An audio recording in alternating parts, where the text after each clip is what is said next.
Terhormat Bapak-Bapak, Ibu-Ibu, salam Pancasila.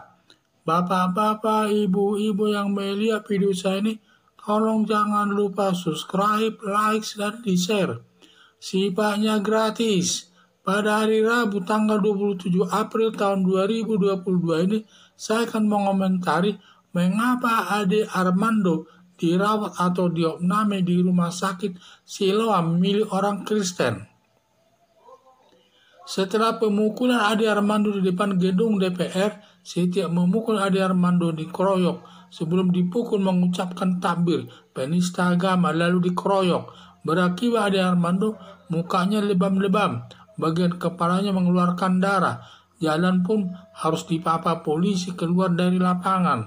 Ini sangat menyakitkan tindakannya. Para pengeroyok Ade Armando dilakukan kelompok garis keras, yaitu mantan anggota FPI dan pendukung terorisme. Karena kondisi kesehatan Ade Armando yang sudah parah, lalu dibawa ke rumah sakit umum Siloam dan diopnam sampai sekarang.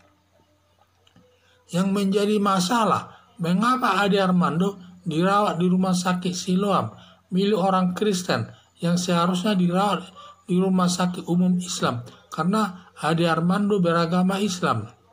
Ada dugaan Ade Armando minta diopnam di rumah sakit Siloam milik Kristen karena ada dugaan rumah sakit Islam para medisnya mungkin pendukung garis keras dan para garis keras FPI dan HTI dan beragama Islam dan mudah keluar masuk ke rumah sakit Islam tersebut, ke rumah sakit Islam yang lainnya tersebut, dan juga pendukung teroris juga bebas keluar masuk rumah sakit Islam tersebut.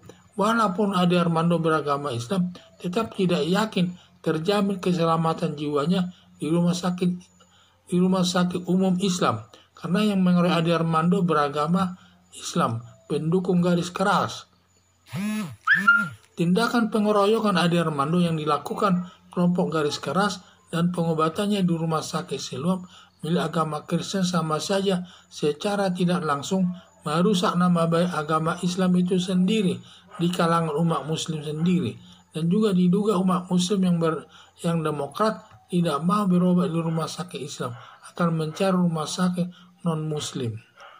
Harapan saya, para umat Islam pendukung garis keras beralih menjadi umat muslim yang nasionalis, mendukung kebijaksanaan pemerintah agar pasien umat muslim berobat ke rumah sakit umum Islam, jadi tidak ke rumah sakit yang lainnya. Itu yang perlu diperhatikan. Sehingga pada saat Ade Armando dikeroyok oleh massa, sampai sebelum dipukuli oleh massa, dia mengucapkan kata takbir dulu. Setelah diucapkan kata takbir, baru disebut penista agama lah, macam-macam tudingannya. Setelah mereka mengucapkan itu, baru mereka melakukan pemukulan dengan dikeroyok dengan jumlah banyak orang, yang berakibat Ade Armando luka-luka, mukanya penuh lebam-lebam, dan juga kepalanya mengeluarkan darah, dan juga jalan pun harus dipapa polisi untuk keluar dari lapangan. Jadi sangat berat sakitnya tersebut. Jadi dia sepertinya karena kekuatannya sudah habis, dia tidak bisa lagi tinggal di rumah, harus opnam di rumah sakit untuk dirawat di rumah sakit. Dan rumah sakit yang dipilihnya untuk merawatnya adalah rumah sakit Siloam milik Kristen. Yang menjadi pertanyaan, kenapa Ade Armando minta di rumah sakit Siloam milik Kristen, tidak dirawat di rumah sakit umum Islam. Jadi hal inilah saya lihat, karena mungkin dia menduga kalau nanti dia dirawat di rumah sakit Islam tidak aman keselamatannya, karena mungkin para medisnya tersebut, para petugas medisnya banyak yang terpapar garis keras.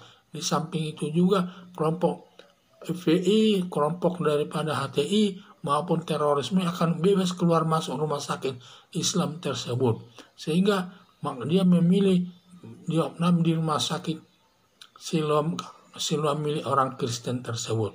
Sehingga dia berobat di sana demi keselamatan jiwanya. Hal itu sudah menimbulkan merusak nama agama Islam itu sendiri, yang berakibat nanti umat muslim sendiri tidak mau berobat ke rumah sakit Islam, malah dia nanti memilih ke rumah sakit umum. agar dirawat di sana.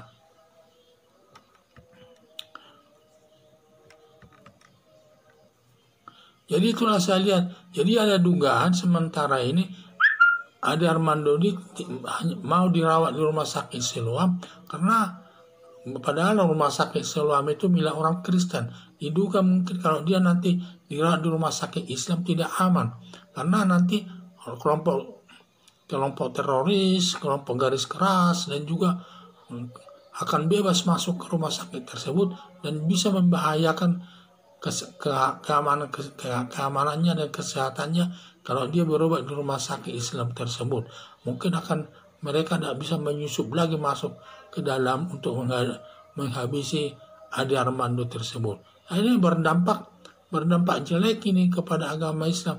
Nanti orang-orang tidak mau berobat di rumah sakit Islam tersebut walaupun dia beragama Islam yang sifatnya demokrat, nasionalis, mungkin dia akan memilih rumah sakit yang lain berobat karena di mana para pasiennya mungkin banyak yang sudah terpapar garis keras. Padahal nanti kalau terpapar garis keras, kelompok-kelompok garis keras yang memukuli Ade Armando tersebut bebas keluar masuk rumah sakit tersebut tanpa ada kecurigaan. Sehingga harapan saya para umat Islam pendukung garis keras beralih menjadi umat Muslim yang nasionalis, mendukung kebiasaan pemerintah agar pasien umat Muslim berobat ke rumah sakit umum Islam.